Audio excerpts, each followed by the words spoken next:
윤석열 대통령의 지지율이 하락세를 멈추고 소강 상태에 들어서는 것 같습니다.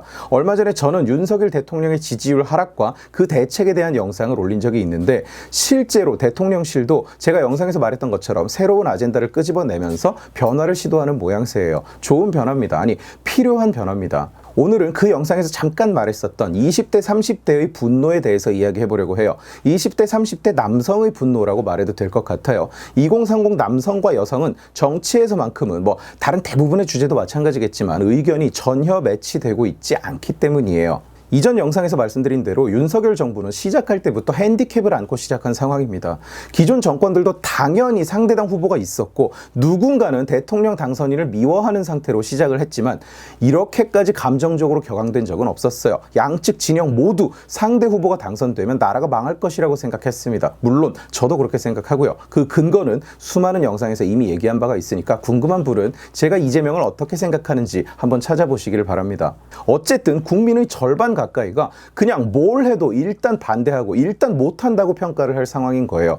보통 대통령이 바뀌고 나면 6개월 정도는 언론이 공격을 하지 않고 찬사만 보내는 기간이 있는데 그걸 허니문이라고 부릅니다. 그런데 윤석열 정부는 그 허니문조차 없어요. 고작 2달 됐는데 언론 환경이 너무 안 좋습니다. 그것 역시 관리를 잘못한, 언론과의 관계를 잘못 정립한 정부와 대통령실 탓이다고 말을 한다면 아주 근거 없는 얘기는 아닐 수도 있습니다. 그러나 누구 탓에 언론이 돌아섰는지 또는 애초에 이쪽으로 고개를 돌린 적조차 없었는지를 말하기 전에 어쨌든 언론은 전혀 우호적이지 않아요.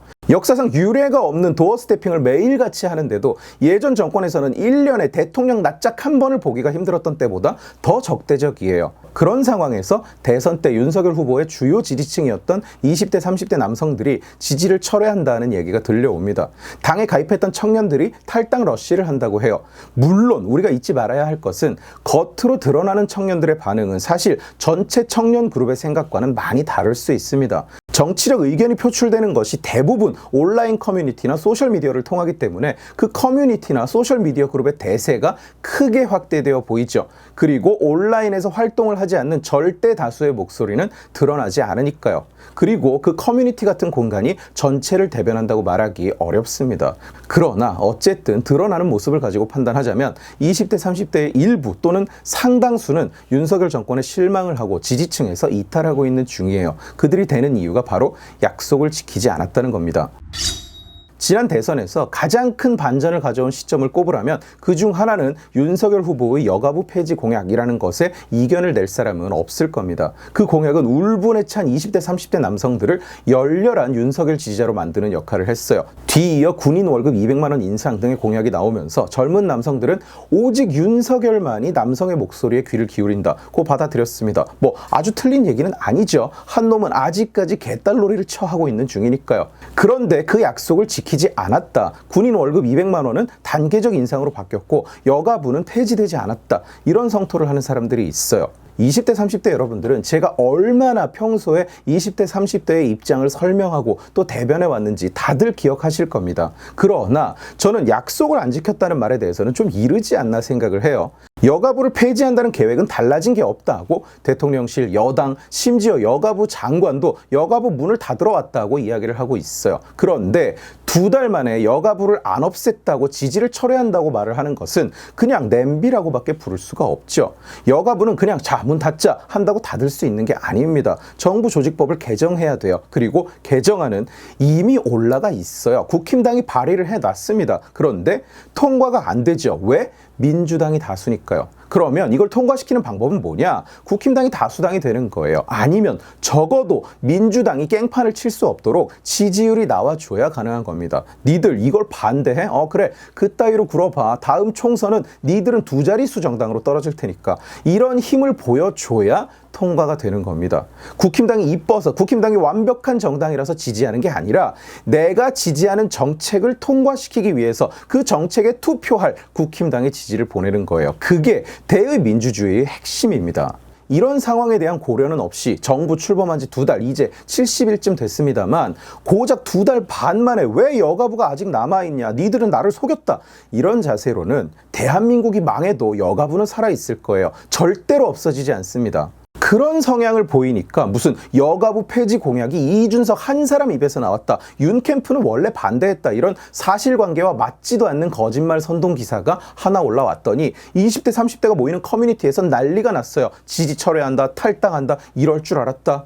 여러분이 이제 선동의 타겟이 됐다는 얘기입니다. 왜? 선동이 잘 먹히니까요. 병사 월급 200만 원 이거 공약 나올 때부터 제가 이거 바로 못한다 저렇게 얘기하면 안 된다고 말했는데 결국 그대로 됐어요. 바로 못한다고. 약속 못 지킨 거 맞죠? 바로 못했으니까요. 이거 정부가 욕먹을 만한 주제 맞습니다. 그러나 일단은 안 한다고 한 게 아니라 단계적으로 올리겠다고 한 겁니다. 아쉽죠? 열받죠? 그런데 지금껏 군인은 집 지키는 개 취급하던 정부들한테는 우리가 뭘 대단한 걸 받았습니까? 솔직히 없잖아요. 나라를 지키다가 북괴 때문에 다리가 날아갔는데 가서 짜장면 같은 헛소리를 하고 자빠졌고 북괴에게 기습당한 군인들을 패잔병 운운하는 게 저놈들이에요. 6.25 때 북괴군과 싸운 장군을 우리 민족에게 총질을 했다. 이따위 정말 쓰레기 같은 인식을 가지고 살아가는 놈들이라고요. 저것들이.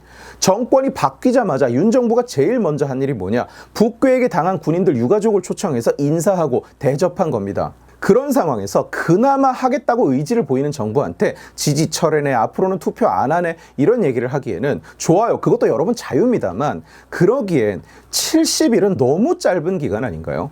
여러분은 지금 공약이 이루어지는 걸 기다리는 건가요? 아니면 궁극적인 목적이 내가 이럴 줄 알았다고 선언하고 실망하고 돌아서는 건가요? 좋으나 싫으나 5년간 윤석열 정권입니다. 오히려 똑바로 하라고 빨리 해내라고 열성적으로 요구하는 게 그게 공약의 조속한 실현을 바라는 유권자의 태도 아닐까요?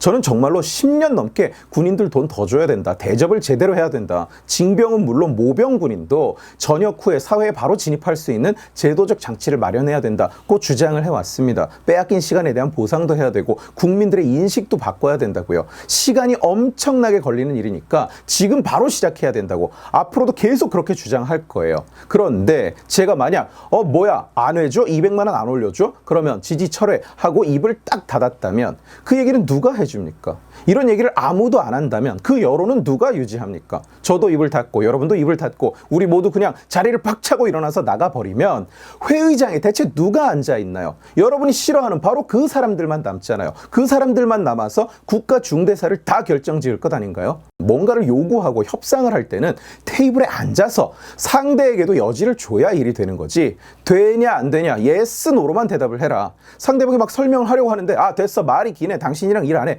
이러면 아무리 여러분이 갑의 입장이라고 한들 상대방이 여러분과 일을 못하죠.